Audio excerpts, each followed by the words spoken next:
کہ یا تو پرائم منسٹر صاحب نے جب یہ کہا تھا، گوہر خان نے آگے سے کہا کہ ہم تیار ہیں، تو پرائم منسٹر ایک کمیٹی بنا دیتے، باقاعدہ دعوت دے دیتے کہ آپ اس تاریخ کو آ جائیں۔ پھر ایک سپیکر والی پرانی کمیٹی موجود ہے، سپیکر صاحب نے بھی آفر کیا کہ آپ آ جائیں، لیکن پھر بھی عمل اس پہ بھی کوئی نہیں تھا۔ یہ آپ کا پوائنٹ ٹھیک ہے، یعنی 2 ہفتے تقریباً 10 دن ہو گئے اس بات کو، کوئی نہ کوئی نٹ شیل میں کچھ رزلٹ آ جاتا، بٹ چونکہ مصروفیت ادھر بھی رہی نا، یعنی آپ نے سوئٹزرلینڈ جانا تھا، ایک اور 2 ٹور سے، بجٹ بھی کنٹینیو تھا، اگر توقع نہیں بھی ہے تو میری تو خواہش ہے کہ یہ کمیٹی جلدی بن جائے، یہ دونوں بیٹھ کے مثلاً الیکشن کمیشن والی بات ہے، یعنی چیف الیکشن کمشنر یا الیکشن کمیشن کے ارکان، ان کی مدت مکمل ہو گئی، نئی تقرری نہیں ہو سکی۔ اس سے بڑھ کے یہ جو بار بار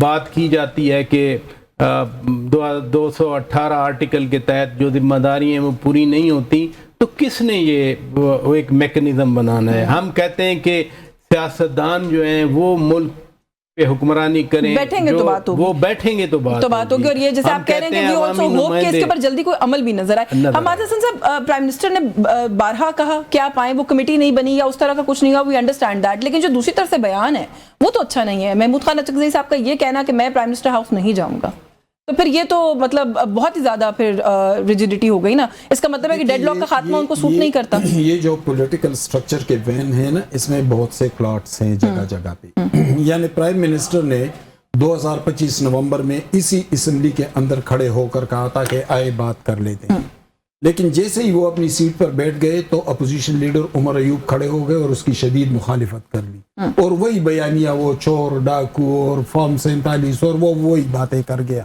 یعنی بات کو آگے بڑھنے سے روکا۔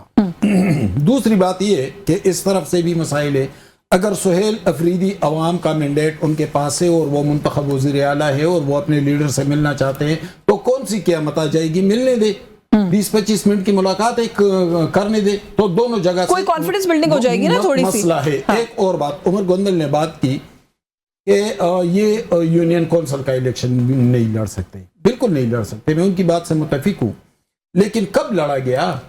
عمران خان وزیر اعظم تھے اور خیبر پختونخوا میں ان کی حکومت تھی، اور بلدیاتی الیکشن کا پہلا فیز ہوا تھا آدھی پختونخوا میں، اس میں تمام کے تمام عمران خان ہار گیا تھا، صرف بنیر کا ڈسٹرکٹ جیت گیا تھا، یعنی اس وقت وہ اقتدار میں تھے۔ وہ پنجاب میں 15 سیٹوں پر ضمنی الیکشن ہوا تھا، اس میں سے 14 عمران خان ہار گیا تھا، نواز شریف جیت گیا تھا کیونکہ وہ مظلوم تھا۔ یہ تو ہماری کامن سائی کی ہے بھائی، کہ وہ جب تک جیل میں رہے گا وہ تو مظلوم رہے گا، مقبول بھی رہے گا، اس کو آپ جیل سے رہا کروا کے وزارت عظمیٰ میں پہنچا دے، پھر چند دن کے اندر دیکھیں کہ وہ مقبولیت کہاں ہوگی۔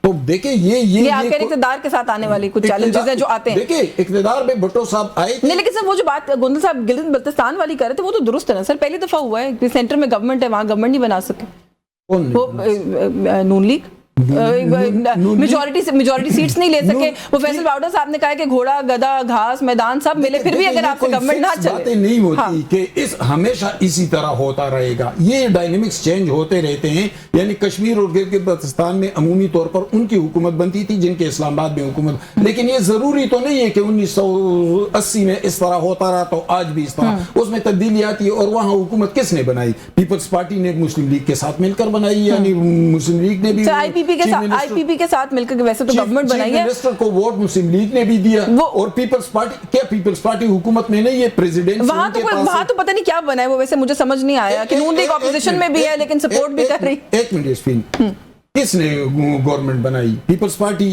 کیا مرکز میں پیپلز پارٹی کی حکومت نہیں ہے؟ پریزیڈنسی ان کے پاس ہے، چیئرمین سینٹ ان کے پاس ہے، سندھ اور کشمیر اور بلوچستان کی حکومت ہے ان کے پاس ہے، آئینی عہدے ہیں نا یہ تو سارے، پنجاب اور آئینی عہدوں میں ان کی دلچسپی تھی نا، ان کو تو حکومت میں لا رہے تھے، لیکن انہوں نے کہا ہم آئینی عہدوں کی طرف جانا چاہتے ہیں، گئے، وہ گورنمنٹ کا حصہ ہے، وہ لاکھ بھی کہیں کہ ہم گورنمنٹ میں شامل نہیں ہے، بھئی آپ گورنمنٹ میں شامل ہیں، گورنمنٹ کے اہم آپ وہ دوسری جماعتوں کو اکسا رہے ہیں کہ وہ حکومت سے چلے جائیں، ناراض ہیں بڑے پیپلز پارٹی والے، اس پہ بات کرتی ہوں، مجھے بریک لینی ہے، بریک سے واپس آ کے اس پہ بات کرتے ہیں کہ پاکستان پیپلز پارٹی کی ناراضگی، اس کی کیا وجہ ہو سکتی ہے، گلگت بلتستان کے الیکشن پہ بھی تھوڑی سی بات کرتے ہیں، اس بریک کے بعد ہمارے ساتھ رہیے۔